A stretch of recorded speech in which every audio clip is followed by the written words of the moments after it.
ওই যে মুখ্য সমন্বয়ক একজন আছেন, উনি আপনার একটি দামি গাড়িতে চড়েন। ওনাকে প্রশ্ন করা হইল যে এই গাড়ির উৎস কোথায়। উনি বললেন যে আমাকে একজন জামাতপন্থী মানুষ, ব্যবসায়ী, উনি আমাকে উপহার দিয়েছেন। তো ওনারা এখনো উপহারের মধ্যেই চলছেন। যা আপনি বলেন, হয় আপনার ডোনেশন বলেন, চাঁদা বলেন, আর উপহার বলেন, এই দিয়েই ওনারা তো আর আপনার কোনো চাকরি বাকরি বা কোথাও যে করছেন। এবং রাজনৈতিক দলের যারা শীর্ষ নেতা, আপনি যে এনসিপি, কেন এনসিপি শুধু বারবার, তারা তো মাত্র উঠে আসছে। এই যে এই কাজগুলো কিন্তু এই যে বিএনপির যারা বড় মন্ত্রী হন, আওয়ামী লীগের যারা বড় মন্ত্রী হন, তাদের কাছে কিন্তু এই প্রশ্ন করার সাহস কিন্তু কেউ পায়নি যে আপনি এই যে গাড়িটা কিনছেন, এই ফ্ল্যাটটা কিনছেন, এটার উৎস কি? সরকারের পক্ষ থেকেও না, জনগণের পক্ষ থেকেও না।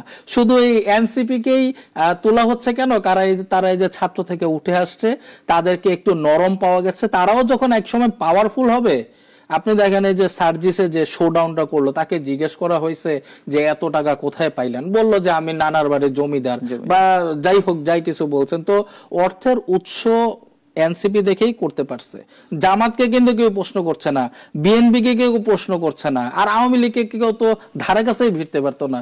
তবুও তো একজন রাজনৈতিক দল আমরা পেয়েছি যাদেরকে আমরা জনগণের প্রশ্নের মুখে দাঁড় করাতে পারি, তাই না? আর তো হচ্ছে রাজনৈতিক পট পরিবর্তনে এই এনসিপি কিন্তু আমাদের বলেছিল যে একটি সুন্দর বাংলাদেশ এবং গ্রহণযোগ্য বাংলাদেশ, এবং যেখানে থাকবে জবাবদিহিতা। তো সেখানে দাঁড়িয়ে আপনি যখন আপনার মত প্রকাশ করতে পারছেন না একজন সাংবাদিক হিসাবে বা গণমাধ্যম কর্মী হিসাবে, আমরা অহরহ যে জিনিসটা দেখতে পাচ্ছি যে উপদেষ্টা যারা ছিলেন, বিশেষ করে এই যে নাহিদ ইসলাম তো একজন এই সরকার উপদেষ্টা ছিলেন, সেখান থেকে তিনি যখন একটি দল গঠন করলেন এবং গঠন করার পরে আমরা দেখতে পাচ্ছি যে এই যে আমরা যে মত প্রকাশ করছি, বারবার এটা নিয়ে তারা কথা বলছেন এবং হুমকি দিচ্ছেন। আসলে এই বিষয়টি কিভাবে দেখছেন?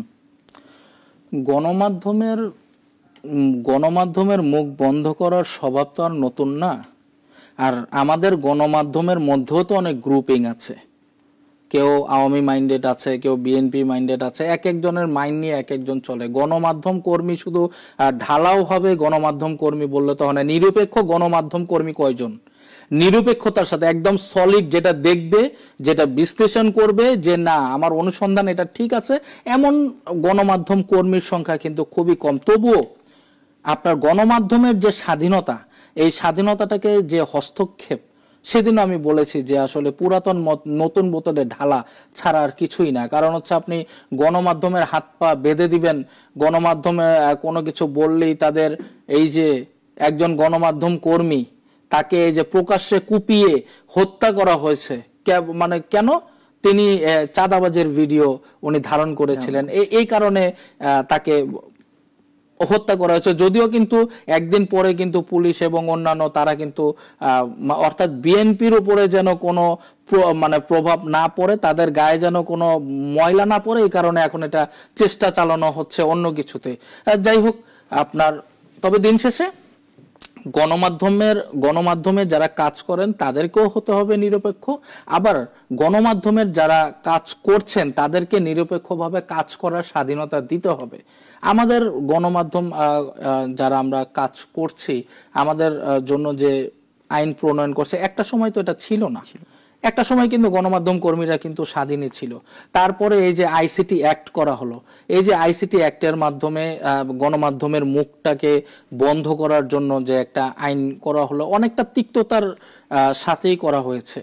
কিন্তু দিন শেষে কিন্তু জনগণ কি চায়, যে একজন গণমাধ্যমের কাছে যে উনি একজন গণমাধ্যম মানে কি জনগণের বার্তা, জনগণের যে শেকড়ের কথাটি, এইটি কিন্তু জনগণ কিন্তু জানাতে পারেন না, জানান কিন্তু একজন গণমাধ্যম কর্মী। তো গণমাধ্যম কর্মী যদি জনগণের মুখের ভাষা, তার মনের কথাটি জানানোর জন্য এটা যদি কেউ বাধাগ্রস্ত করতে চায়, তাহলে এই দেশে আপনি স্বাধীন থেকেও তো পরাধীন।